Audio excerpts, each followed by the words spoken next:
So far, we've explored two different ways of thinking about the brain, one static and one changing, and traced out what each of them means for facing serious mental or emotional challenges. Depending on how someone thinks about the brain, it can mean a whole lot about a variety of things, including whether someone sees recovery as a possibility at all. There's one important question we haven't addressed, though. What exactly does recovery mean, anyway? Especially with the latest brain research, most people would agree that recovery from mental disorder is possible, at least to some extent. But agreeing on what exactly that recovery looks like is a different story. Let's begin talking about the most dominant view of recovery. In the United States, it's common to see recovery as mostly about helping people learn to better manage, function, and cope with a problem.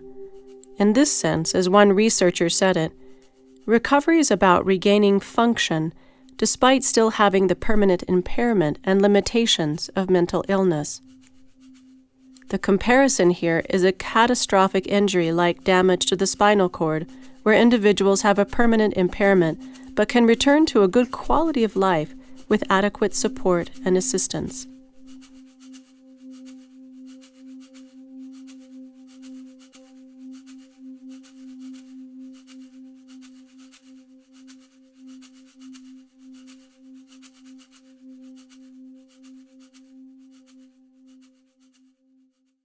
Many people in mental health circles have come to the point where they believe recovery is a kind of long-term rehabilitation, a long-term coping with symptoms and helping somebody to function.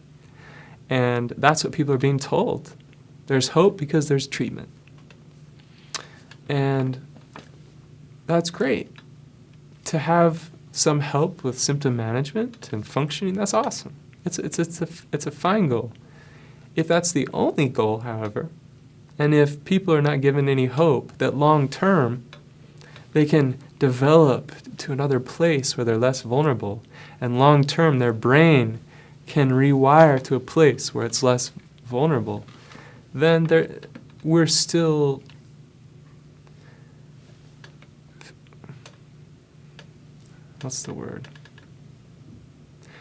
we're still consigning people to a lifelong condition.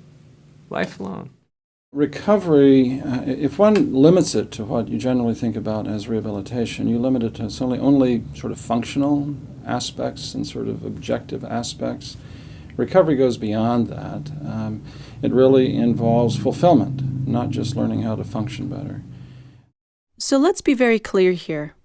Better coping, managing, and functioning can be hugely important goals, especially at first. That's not the question here. It's when these things become the final goal, the only goal, the ultimate aspiration, that we may unintentionally leave individuals with little or no hope that deeper levels of recovery are even possible.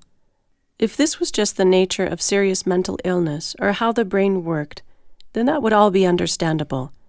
If the only people who recovered were those with mild symptoms, then it would also make sense to just accept that lifelong impairment had to be a reality for some people. But is that true? Catherine was so clearly met the criteria of poor-prognosis schizophrenia. In the beginning, she barely spoke, usually one or two words or one or two sentences. During the first year, what she would do would be to come in and sit down and bend her head down on her chest and scrunch her hands together in an expression of what could only be agony. I'd ask her what she was thinking about, and all she would say was, "I hear voices." She sat in a chair in the day room with her head on her chest, and she didn't even swallow her own saliva. She would drool off her chin onto the front of her dress, down onto her hem, and the spittle would gather in a puddle on the floor in front of her. For almost a year, I didn't even speak. I just sat in a fetal position, rocking back and forth, because for me, I needed to keep my internal psychotic environment. I needed to control it myself because I didn't have trust or faith that anybody else could. And I felt, I was the only one that needed to get control of it because nobody else seemed to care.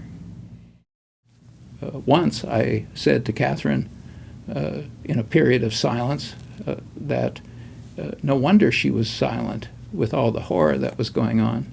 So it was a process of trying to understand who this person is, which is unusual in the sense that that's not the way we look at a psychosis or schizophrenia anymore.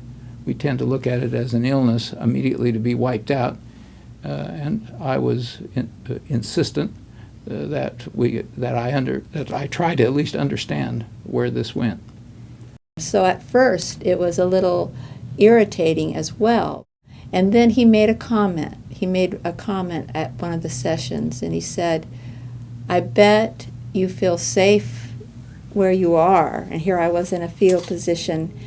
The world could be a scary place, can it? And it was like this antenna went up. How does he know?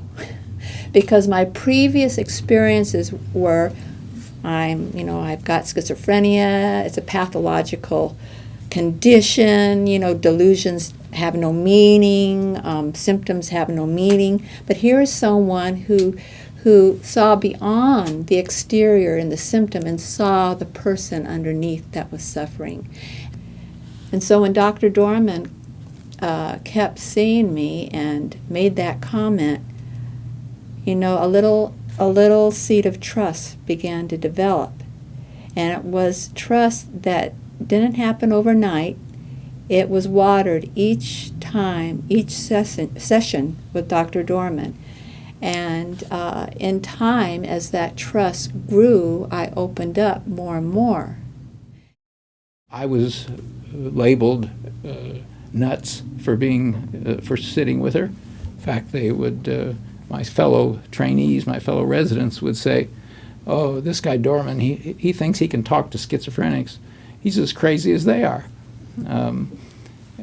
In other words, in order to sit down and try and understand or treat people as human beings and as unique human beings, you're regarded as nuts, which is curious at the very minimum. At the end of the third year, I was finishing my residency, and frankly, I was despairing. I thought that she would likely end up in a state mental hospital. One day I was sitting with her, and this happened. She brought her head up and did this. And I was like amazed. This has been the first time in close to 2 years that she'd opened her eyes. And what she told me was she thought it was time to, quote, see the world. When I first started to get well, when I stopped, right after I stopped hearing voices, I still kind of walked funny and I looked funny, and people would laugh at me, and that kind of would make me want to go backwards. But I always remember Dr. Dorman saying, you have a well part in you, Catherine, and it's a beautiful part. Never forget that. So whenever I started to feel bad when people laughed at me, I would think of that, and then I would just see that, and I would visualize that. After that, she began to explore cooking. She had help from the nurses in the hospital. Catherine moved out of the hospital after 6 months into an apartment. She did start to date some. She went to school. She obtained a psychiatric technician license and eventually started nursing school. Today, Catherine, right now as we speak, Catherine has been a professional psychiatric nurse for 32 years. She's been in charge of an indigent population out in Palm Springs, California. Catherine then retired and now is a clinical instructor at a nursing school. I haven't heard Voices since 1973. Yeah, the last time I heard heard voices was, actually I remember it very well because we talked about it, Dr. Dorman and I. And it was a time where I was trying to go back to school after having, been psychotic for so long. And I took 2 classes the first summer I was discharged, psychology and sociology, thinking my mind would understand, like it would before, like I could before.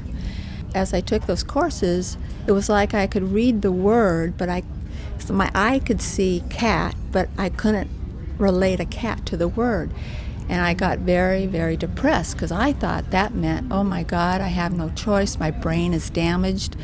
Why did I get well just to face failure again? When I saw Dr. Dorman, I told him about how I was feeling and about the voices. And he explained to me that think about a house that has not been lived in for many years, and it gathers, a lot of cobwebs and dust. Then all of a sudden, a new family comes in and wipes away all the cobwebs and all the dust and cleans it up, and it starts to get its old function back again. He told me in our meeting, Catherine, you will get back the faculties you had before you became ill. He said, you will. Give yourself time.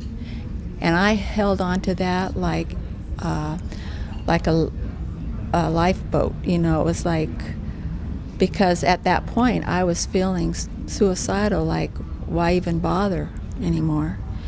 And so even though I flunked those classes, I gave myself a break. I didn't take classes in the fall, and I went back to college, junior college in the spring, retook those classes and got B's in them.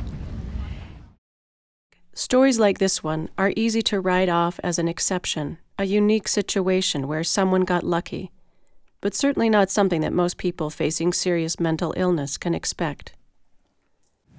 Sure, it's often said that this is just a unique case, an unusual example. Well, first off, I would say that every case is unique and should be considered unique. Addressing the other side of that, I've been in practice for 40 years. I've seen many, many people struggle with all levels of what we call psychosis or borderline psychosis, and with understanding and with an attempt to understand the nature of their struggles, many, many get better.